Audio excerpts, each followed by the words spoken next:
जय श्री कृष्ण दोस्तों, मेरा नाम है अजय कृष्ण वंशी। स्वागत करता हूं आप सभी का invincible pioneer institute YouTube channel पर। दोस्तों, इस चैनल पर हम भारत के संविधान एवं राज्य व्यवस्था के बारे में पिछले कुछ दिनों से चर्चा कर रहे हैं, जिसमें हम बहुत सारी चीज़ें कवर कर चुके हैं। आज हमारी चर्चा का विषय रहने वाला है मौलिक अधिकार या मूल अधिकार, जिन्हें हम अंग्रेजी में फंडामेंटल राइट भी कहते हैं। तो बिना टाइम वेस्ट किए चर्चा को प्रारंभ करते हैं। मौलिक अधिकार है क्या? आज हमारा मौलिक अधिकारों के संबंध में दोस्तों ये जो क्लास है ये परिचय वाली क्लास रहेगी, इंट्रोडक्शन वाली क्लास रहेगी, जिसमें हम केवल मौलिक अधिकार क्या है, कैसे भारत में मौलिक अधिकारों का, भारतीय संविधान में मौलिक अधिकार सम्मिलित होते हैं और मौलिक अधिकारों की पृष्ठभूमि क्या रहती है, जहाँ से भी एग्जाम में प्रश्न आते हैं वो सारी चीज़ें हम कवर करने की कोशिश करेंगे। और मौलिक अधिकार जो समानता के मौलिक अधिकार है उससे हम नेक्स्ट क्लास में स्टार्ट करेंगे। तो आज हम परिचय प्राप्त करेंगे मौलिक अधिकारों का। तो बिना टाइम वेस्ट के चर्चा को प्रारंभ करते हैं। दोस्तों, मौलिक अधिकारों का उल्लेख हमारे संविधान की भाग 3 में है। भाग 3 के अनुच्छेद 12 से 35 तक मौलिक अधिकारों का उल्लेख देखने को मिलता है। मैं कह सकता हूँ संविधान के भाग 3 में अनुच्छेद को मैं ए लिख रहा हूँ दोस्तों। आर्टिकल 12 से लगाकर 35 तक मौलिक अधिकारों का उल्लेख हमें देखने को मिलता है। भारतीय संविधान में ये जो मौलिक अधिकारों की अवधारणा है दोस्तों, ये अमेरिका के संविधान से हमने ली है। जब हम संविधान की विदेशी स्रोत पढ़ रहे थे उस समय भी मैंने चर्चा की थी कि भारत में जो मौलिक अधिकार है, भारतीय संविधान में जो मौलिक अधिकार है वो हमने अमेरिका के संविधान से ग्रहण किए हैं।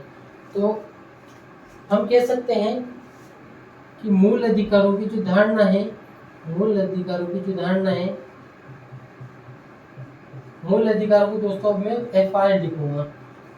आगे से अब मैं क्या लिखूंगा? मूल अधिकारों को FR यानी कि फंडामेंटल राइट, ताकि लिखने में टाइम वेस्ट कम हो, समय बचे। तो मूल अधिकारों की जो धारणा है दोस्तों, या अवधारणा है, ये हमने अमेरिकी संविधान से ली है। अमेरिकी या USA, United state of America, अमेरिकी संविधान से ली है दोस्तों। USA या यूनाइटेड स्टेट ऑफ अमेरिका या अमेरिका विश्व का पहला देश है जिसने अपने नागरिकों को मौलिक अधिकार उपलब्ध करवाए।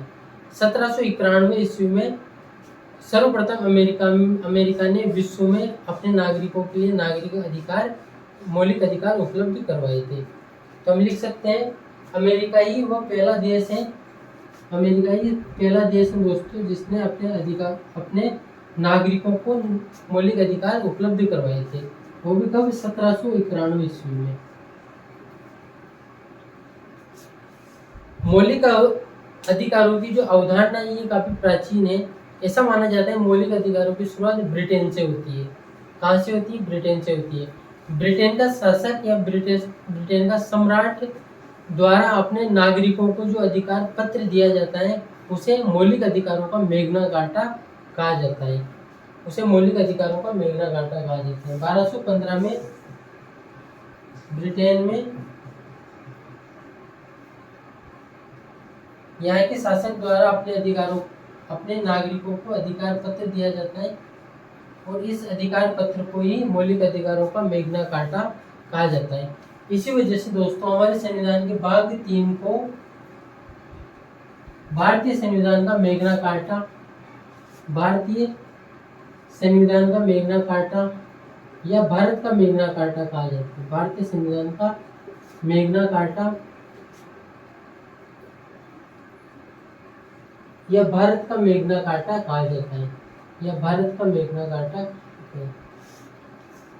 हमारे संविधान के भाग 3 को भारतीय संविधान का या भारत का मैग्ना कार्टा कहा जाता है।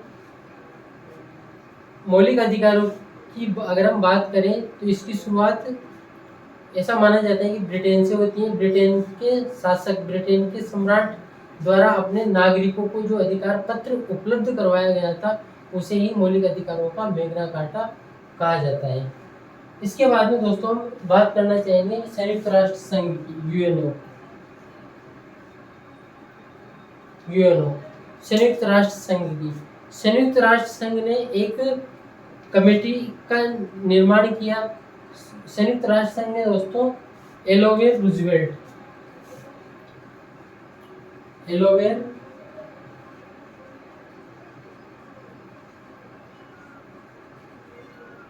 संयुक्त राष्ट्र संघ ने एलोवेर रूजवेल्ट की अध्यक्षता में एक मानवाधिकार आयोग का गठन किया और इस मानवाधिकार आयोग की सिफारिशों के आधार पर 10 दिसंबर 1948 को विश्वव्यापी मानवाधिकारों की घोषणा होती है।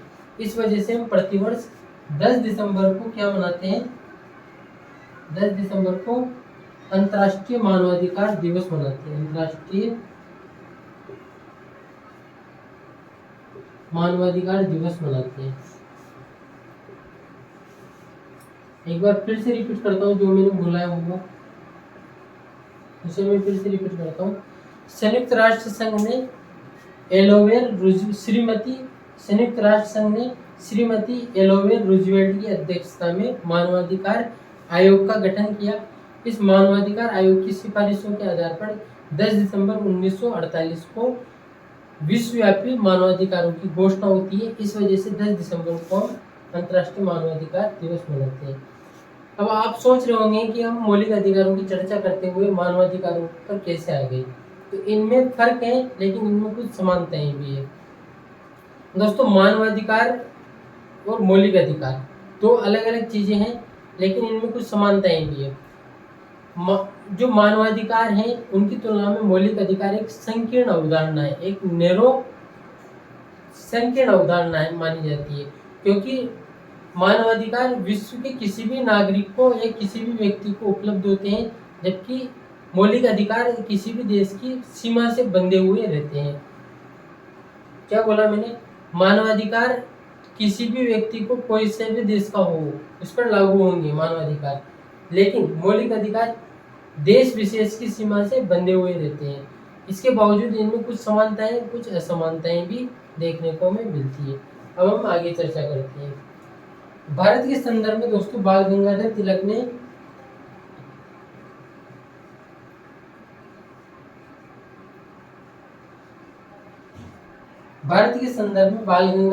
ने सर्वप्रथम अपने स्वराज्य विधेयक या स्वराज्य पत्रिका में मूल अधिकारों की मांग की थी।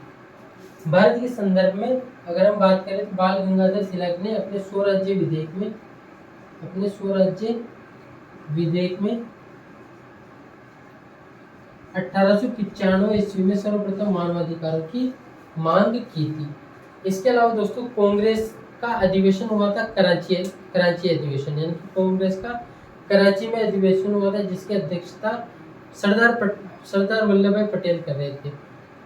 उस अधिवेशन में भी मौलिक अधिकारों की मांग की गई और उस मांग को महात्मा गांधी ने द्वितीय गोलमेज सम्मेलन में, यानी 1931 के द्वितीय गोलमेज सम्मेलन में अंग्रेजों के सामने उस मांग को रखा, मौलिक अधिकारों की मांग को।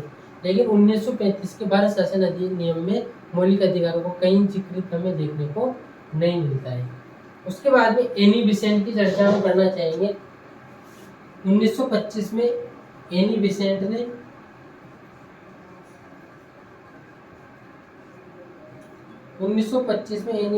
ने कॉमनवेल्थ इंडिया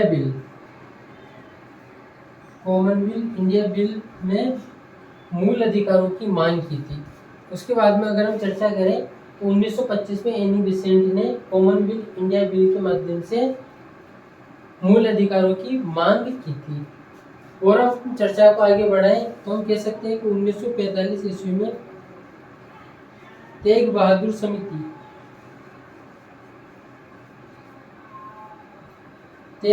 समिति ने भी संविधान में मौलिक अधिकारों को शामिल करने की अनुशंसा की थी।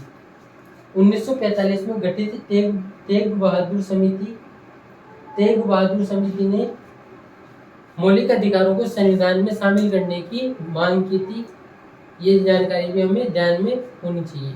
इसके आगे अब हम चर्चा को बढ़ाना चाह रहे हैं। दोस्तों, संविधान सभा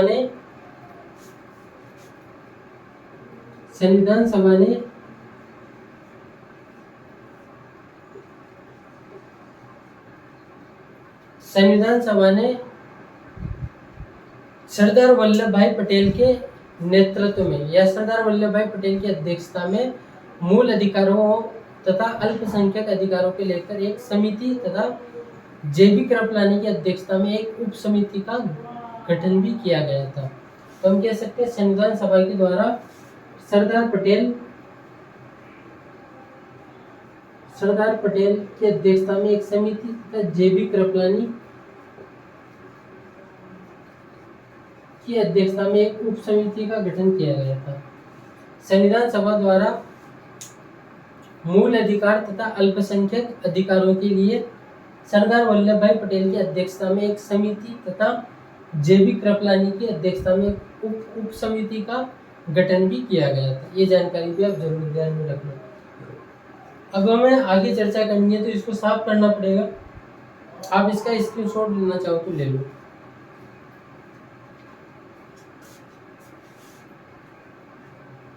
अब हम चर्चा को आगे बढ़ाते हैं। यानी कि मूल अधिकारों की अवधारणा दोस्तों भारत में अमेरिका के संविधान से ली गई है और मूल अधिकारों की शुरुआत ऐसा कहा जाता है कि ब्रिटेन से मानी जाती है। ब्रिटेन के सम्राट द्वारा अपने नागरिकों को जो अधिकार पत्र दिया गया वही मौलिक अधिकारों का मैग्ना कार्टा कहलाता है और भारत के संविधान का भाग 3 भारत का मैग्ना कार्टा कहलाता है। क्या कहलाता है? भारत का मैग्ना कार्टा कहलाता है। दोस्तों हमारे मूल संविधान में 7 मौलिक अधिकार नागरिकों को उपलब्ध थे, लेकिन 44वें संविधान संशोधन 1978 के द्वारा संपत्ति के मौलिक अधिकार को मूल अधिकारों की श्रेणी से हटाकर भाग 12 में 300 के अंतर्गत एक कानूनी या वैधानिक अधिकार बना दिया गया। अतः वर्तमान में मौलिक अधिकारों की संख्या 6 है। ये जानकारी भी हम लिख लेते हैं। तो मूल संविधान में मौलिक अधिकार कितने थे? 7 थे। मूल संविधान में मौलिक अधिकार फंडामेंटल राइट 7 थे। एट प्रेजेंट वर्तमान में कितने? वर्तमान में 206 है, क्योंकि जो संपत्ति का अधिकार था,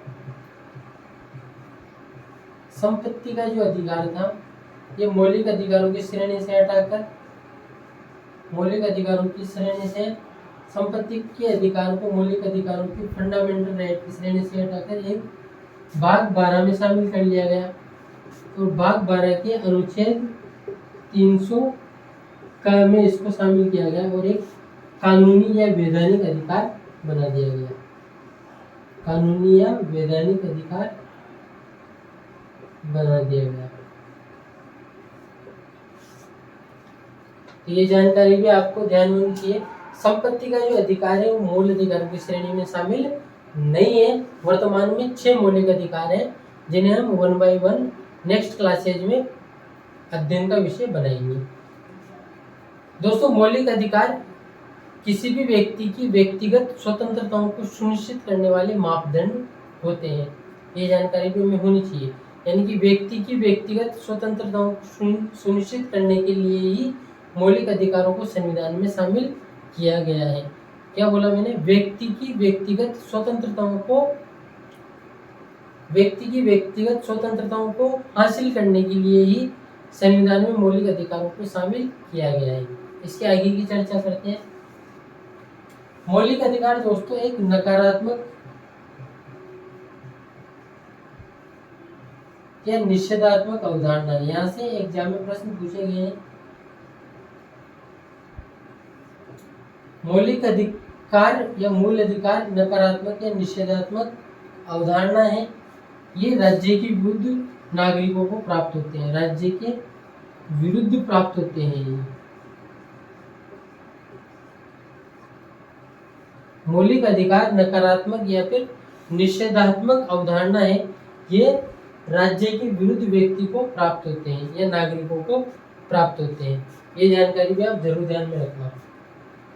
इसके अलावा दोस्तों अनुच्छेद 15, 16, 19, 29 और 30 ये जो अनुच्छेद हैं मौलिक अधिकारों से संबंधित, ये केवल भारतीय नागरिकों को ही उपलब्ध है। ये केवल भारतीय नागरिकों को ही उपलब्ध है, जबकि इनके अलावा जितने भी आर्टिकल हैं मौलिक अधिकारों से संबंधित वो भारतीय नागरिकों के साथ साथ विदेशियों पर भी लागू है, वो विदेशियों पर भी लागू हो जाते हैं। इनके अलावा जितने भी आर्टिकल हैं वो भारतीय नागरिकों पर तो लागू होते ही है, इसके अलावा वो विदेशी नागरिकों पर भी लागू होते हैं। लेकिन अनुच्छेद 15, 16, 19, 29 और 30 केवल भारतीय नागरिकों के लिए है।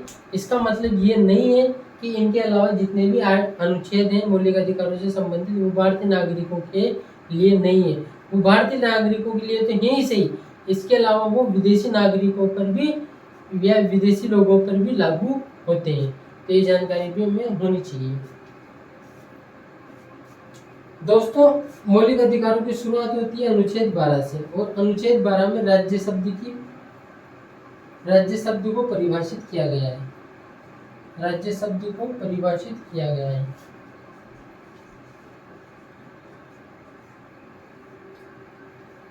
अनुच्छेद 12 में राज्य शब्द को परिभाषित करते हुए कहा गया है कि संघ सरकार एवं संसद,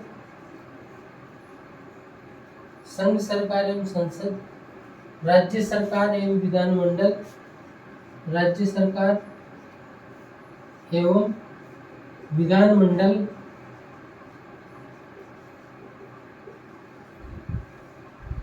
एवं भारतीय राज्य क्षेत्र से सहायता प्राप्त सरकारी संस्थाएं एवं प्राधिकारी राज्य शब्द की परिभाषा में शामिल होते हैं।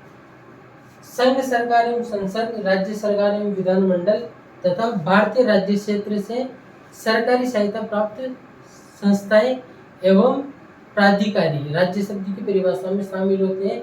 दोस्तों, हमें ये बात ध्यान में रखनी होगी, न्यायालय, निजी संस्थाएं, न्यायालय, निजी संस्थाएं, अनुसंधान संबंधी संस्थाएं, अनुसंधान संबंधी संस्थाएं, ये राज्य शब्द की परिभाषा में नहीं आती है। ये राज्य शब्द की परिभाषा में नहीं आती है। राज्य शब्द का अर्थ बताते हुए कहा गया है आर्टिकल 12 में कि संघ सरकार एवं संसद, राज्य सरकार एवं विधानमंडल तथा भारतीय राज्य क्षेत्र की ऐसी संस्थाएं जो सरकारी सहायता प्राप्त हो एवं ऐसे प्राधिकारी जो कि सरकारी सहायता प्राप्त हो, वो राज्य की परिभाषा में शामिल होते हैं। तो यहाँ पर राज्य को परिभाषित किया गया है। उसके बाद में अनुच्छेद 13 के बारे में हम चर्चा करेंगे। पहले इसको साफ कर देते हैं। अब हम दोस्तों अनुच्छेद 13 के बारे में चर्चा करना चाहेंगे। तो इसमें क्या पढ़ा आपने? मूल संविधान में 7 मौलिक अधिकार थे, लेकिन 44वें संविधान संशोधन 1978 के द्वारा संपत्ति के मौलिक अधिकार को मौलिक अधिकार की श्रेणी से हटाकर एक कानूनी अधिकार बना दिया गया और भाग 12 में उसको शामिल करवा दिया गया। मौलिक अधिकारों की जो प्रकृति है वो नकारात्मक है, निषेधात्मक है, क्योंकि ये राज्य के विरुद्ध प्राप्त होते हैं। अनुच्छेद 15, 16, 19, 29, 30 केवल भारतीय नागरिकों को उपलब्ध है। इसके अलावा जितने भी आर्टिकल हैं मौलिक अधिकारों से संबंधित वो भारतीय नागरिकों के साथ साथ विदेशी नागरिकों को भी उपलब्ध है। आर्टिकल 12 में राज्य शब्द को परिभाषित किया गया है। अब हम आर्टिकल 13 की बात करना चाहेंगे। अब हम दोस्तों आर्टिकल 13 की बात करना चाहेंगे। अनुच्छेद 13, अनुच्छेद 13 में कहा गया है कि मौलिक अधिकारों का हनन करने वाली विधियों को न्यायालय शून्य घोषित कर सकता है। क्या कहा गया है? मौलिक अधिकारों का हनन करने वाली विधियों या कानूनों को न्यायालय शून्य घोषित कर सकता है। फंडामेंटल राइट FR, मौलिक अधिकारों का हनन करने वाली विधियों या कानूनों को न्यायालय दोस्तों शून्य घोषित कर सकता है। आर्टिकल 13 एक कहता है कि यदि कोई विधि संविधान लागू होने से पहले की है और वो मौलिक अधिकारों का उल्लंघन करती है, तो वह भाग जो मौलिक अधिकारों का उल्लंघन करता है वो मौलिक अधिकारों से आच्छादित रहेगा।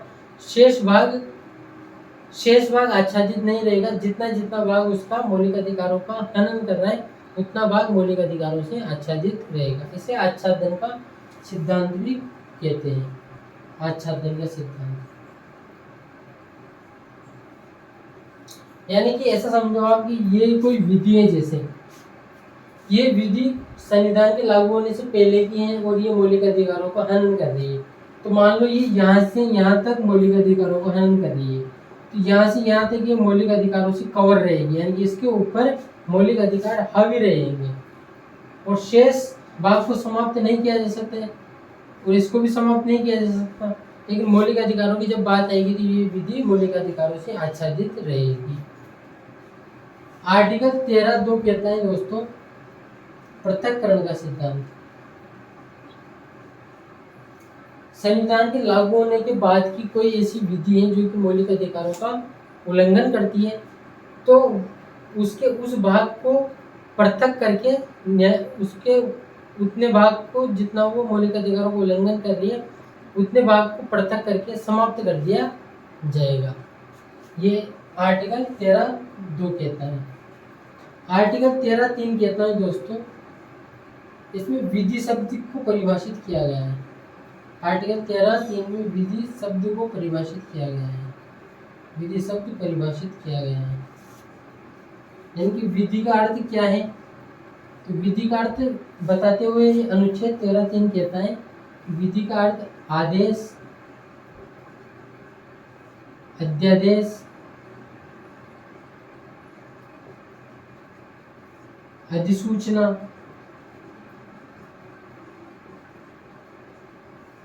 अधिनियम,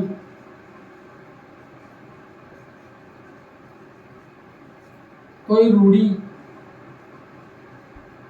रूढ़ी हो सकती है, कोई प्रथा हो सकती है, कोई परिपत्र हो सकता है। आदेश, अध्यादेश, अधिसूचना, अधिनियम, रूढ़ी, प्रथा, परिपत्र ये विधि शब्द के अंतर्गत आते हैं। यानी कि विधि का अर्थ क्या है, ये है। यानी कि विधि आदेश हो सकता है, अध्यादेश हो सकता है, अधिसूचना हो सकता है, अधिनियम हो सकता है, रूढ़ी हो सकता है, प्रथा हो सकता है, परिपत्र हो सकता है। क्या संविधान संशोधन विधि हो सकता है? तो संविधान संशोधन विधि नहीं हो सकता है। इसी की चर्चा हम अनुच्छेद 13(4) में करेंगे। अनुच्छेद 13(4) दोस्तों 24वें संविधान संशोधन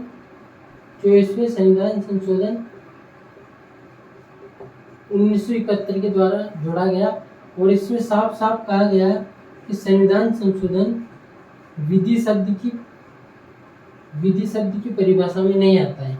संविधान संशोधन विधि नहीं है। संविधान संशोधन क्या नहीं है, विधि नहीं है। अनुच्छेद 13(4) 24वें संविधान संशोधन 1971 के द्वारा जोड़ा गया और इसमें साफ साफ कहा गया कि संविधान संशोधन विधि नहीं है। विधि शब्द की परिभाषा से इसका कोई तालमेल नहीं है। विधि का मतलब ये सब है। तो दोस्तों आज हमने चर्चा की है मौलिक अधिकारों के एक सामान्य ब्रीफ इंट्रोडक्शन के बारे में, यानी एक सामान्य समझ विकसित हो जाए हमारे मौलिक अधिकार क्या है। एक सामान्य इंट्रोडक्शन दिया है मैंने आज आपको मौलिक अधिकारों से संबंधित।